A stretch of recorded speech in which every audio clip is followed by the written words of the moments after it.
Olá, amigos do canal É Tempo de Oração. Agora nós vamos à introdução do livro do Apocalipse nesta curiosidade.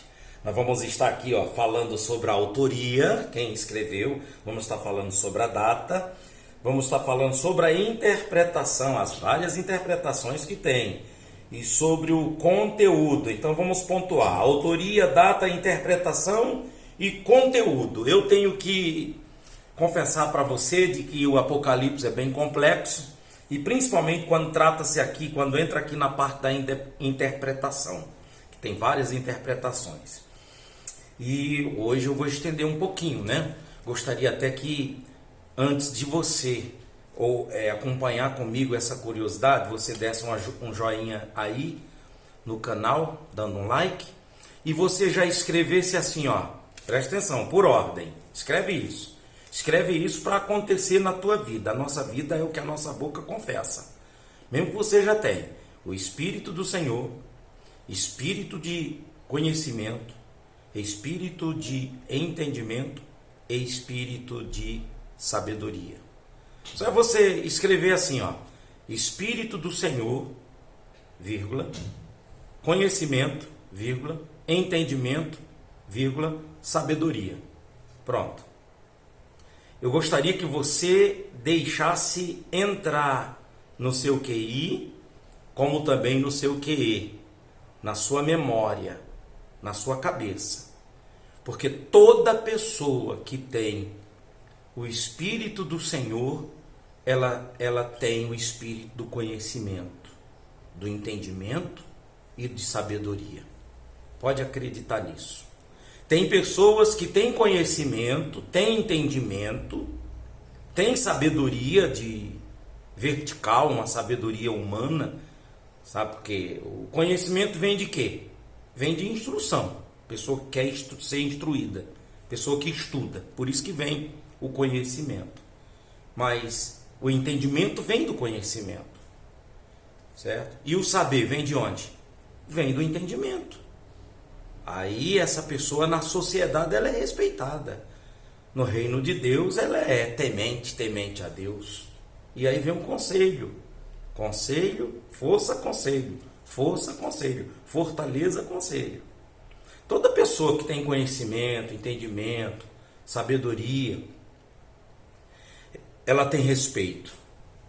Se ela não for uma pessoa convertida, ela tem temor.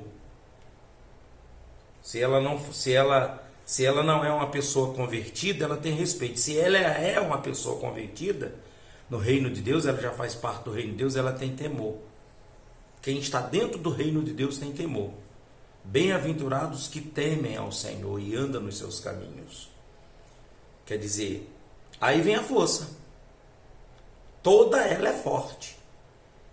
E vem o conselho. Você pode observar, às vezes a pessoa ela nem está no reino de Deus. Presta atenção. Às vezes a pessoa não está nem no reino de Deus. Mas ela é uma pessoa que tem conhecimento, entendimento, sabe. Então, no meio da sociedade, ela é respeitada. Quando ela é respeitada, ela é uma pessoa que tem força na sociedade. É uma pessoa forte. Na cabeça é forte, no cérebro é forte. Pode observar. Observe isso. E todo mundo pede conselho para ela. Ela é uma pessoa interessante, ela é uma pessoa que todo mundo quer aprender. Porque ela tem conhecimento, entendimento, sabedoria e respeito. Agora, no reino de Deus, além de ter o respeito, tem o temor do Senhor, que é o princípio do saber. Então escreve aí, vai lá, por ordem. Espírito do Senhor,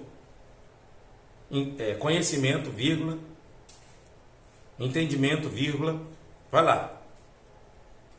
Sabedoria, vírgula. Vírgula não, ponto. Depois a gente fala o restinho. Para ir pegando, todo dia você vai pegando um pouquinho para entrar na sua cabeça isso. Vamos à curiosidade. Vamos lá. Introdução do livro do Apocalipse de João. O autor é o João Apóstolo. E a data foi na década de 90. Aí diz bem assim, autoria. De acordo com o próprio livro, o nome de seu autor era João. No livro, No Apocalipse capítulo 1, versículo 4. Também no 9, versículo 18. Versículo 22. Um profeta, no versículo 22, capítulo 22, 9. Tradicionalmente, esse João tem sido identificado com o João o apóstolo, filho de Zebedeu. Certo? O fato de o estilo do Apocalipse ser diferente do estilo do Evangelho e das epístolas de João não prova que seu autor tenha sido outra pessoa. A natureza da literatura apocalíptica, o fato de esta revelação ter sido dada numa visão e as circunstâncias de João como prisioneiro são suficientes para explicar os diferentes estilos ou as diferenças de estilo. A data, vamos falar sobre a data aí, é importante aqui, ó. A data, claramente o livro do Apocalipse foi escrito num período em que os cristãos estavam sendo ameaçados por Roma. Sem dúvida, sob a pressão para renunciarem à sua fé e aceitarem o culto ao imperador. Alguns afirmam que o livro foi escrito durante a perseguição promovida por Nero, depois do incêndio de Roma em 64, no primeiro século, né? Tempo de Cristo, depois de Cristo. É mais provável, contudo, uma data durante o reinado cruel de Domiciano, uma personalidade corrupta e maligna, na década de 80 a 96, depois de Cristo. Essa data mais recente para o livro era sustentada pelos antigos escritores cristãos como Irineu. E concorda melhor com o quadro de complacência e de disserção das igrejas nos capítulos 2 e 3. Esta datação é amplamente aceita por modernos estudiosos do livro. Agora, a parte importante, a interpretação. Qualquer coisa você vai ter que ouvir o áudio várias vezes, você que está escrevendo, você que está anotando. A interpretação, veja bem, há 4 posições principais quanto à interpretação desse livro. Primeira interpretação, olha que legal isso aqui. Primeira interpretação, a preterista, que afirma que as profecias do livro foram cumpridas nos primeiros séculos da história da igreja. Nos primeiros séculos. Primeiro, segundo, terceiro, quarto século. Segundo, a história que vê o livro como um panorama do desenrolar da história da igreja, nos dias de João até o final dos tempos. Aí vem agora, além de esse historicista, que o primeiro é o preterista, aí depois vem história, que é historicista. Aí vem o idealista, o pensamento idealista, o que está dizendo? Deixa eu repetir aqui a ideia do historicista, história. Historicista, certo? Que vê o livro como um panorama que desenrola a história da igreja, nos dias de João até o final dos tempos, até o final do tempo mau, até o final do tempo. Agora, 3, a idealista, que considera o livro uma representação figurativa dos grandes princípios do bem e do mal em constante conflito sem referência a qualquer evento histórico. Então, o primeiro é preterista, o segundo é historicista e o terceiro é idealista. Agora o quarto vai ser futuristas. Vê se você entende sobre os futuristas. Diz bem assim: a ideia ou a interpretação futurista que entende que a maior parte do livro como profecia ainda a ser cumprida, coisa do futuro que vai acontecer. A posição futurista é adotada nestas notas com base no princípio de interpretação normal do texto, isto é, ao pé da letra. O livro é uma revelação, ou Apocalipse. Apocalipse é uma revelação. E como tal, espera-se que seja entendido. Grande parte do seu conteúdo é assustadoramente claro. Alguns símbolos são explicados, outros não. É sempre importante notar cuidadosamente as palavras como e semelhante. Era como, semelhante. Como não quer dizer que era, semelhante também não quer dizer que é. Então tem que prestar muita atenção nessas duas palavras de como e semelhante, pois estas palavras indicam uma comparação, não uma identificação. E o conteúdo? Então nós falamos aqui da interpretação, que eu gosto muito disso aqui. Eu gosto muito disso aqui, inclusive nós estamos escrevendo justamente sobre isso aqui, que é essa interpretação preterista, historicista, idealista e também a futurista. Tá? E o conteúdo? Conteúdo. Esta é a revelação de Jesus Cristo. E ele é o centro de todo o livro. Em uma glória como ressuscitado. Ele dirige as suas igrejas da terra, capítulo 1 e capítulo 2, direcionando às 7 igrejas. Ele é o Cordeiro morto e ressurreto, a quem todo louvor é dirigido. Os julgamentos no período vindouro da tribulação, durante os 7 anos.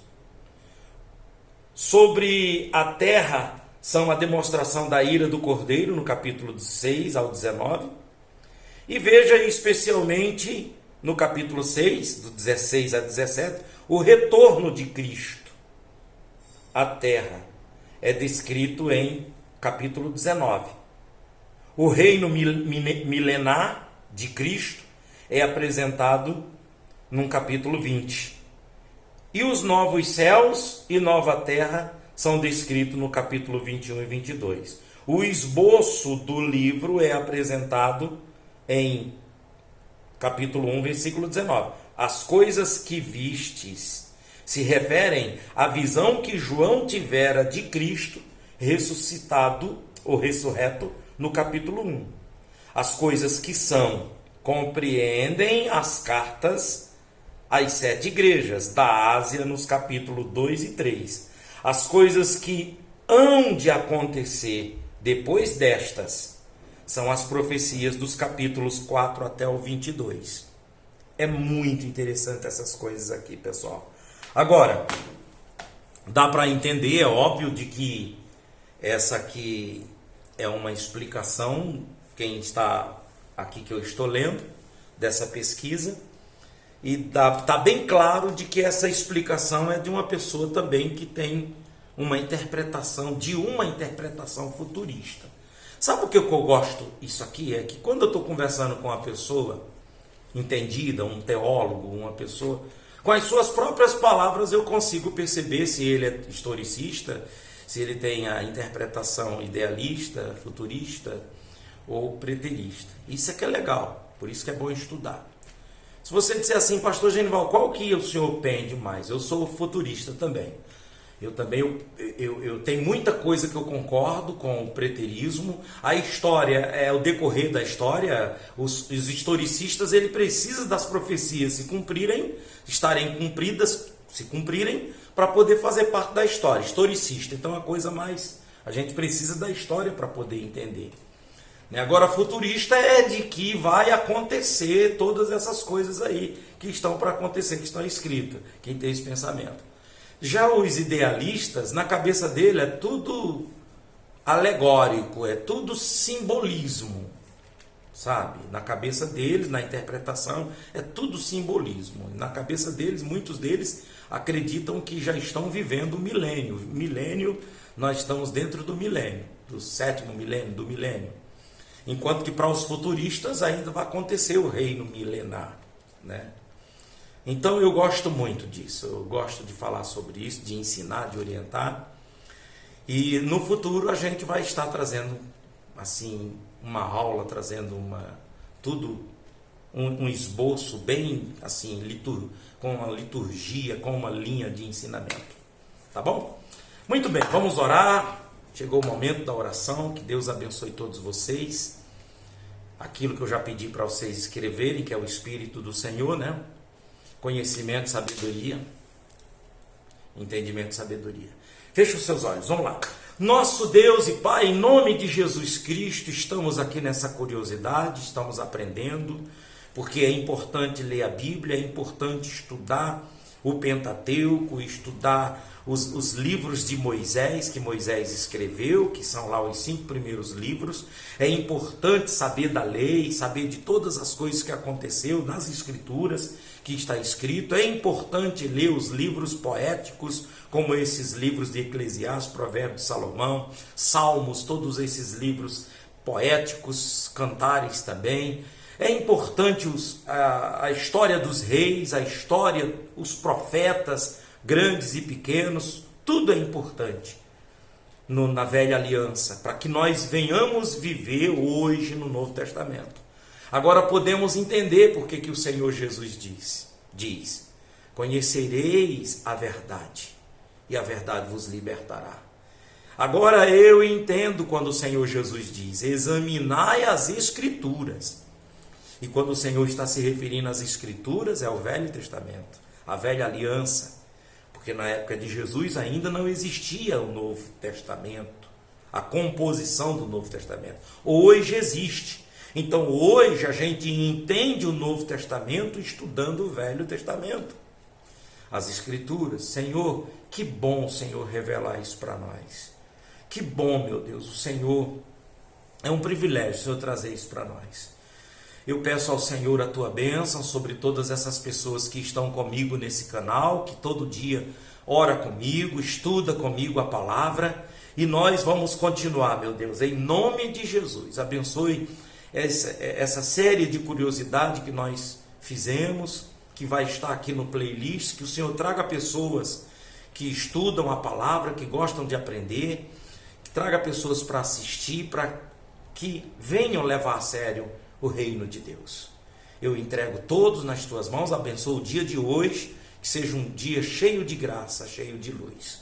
Em o nome do Pai, do Filho e do Espírito Santo, e todos digam amém. Graças a Deus, que Deus abençoe a todos e até o próximo.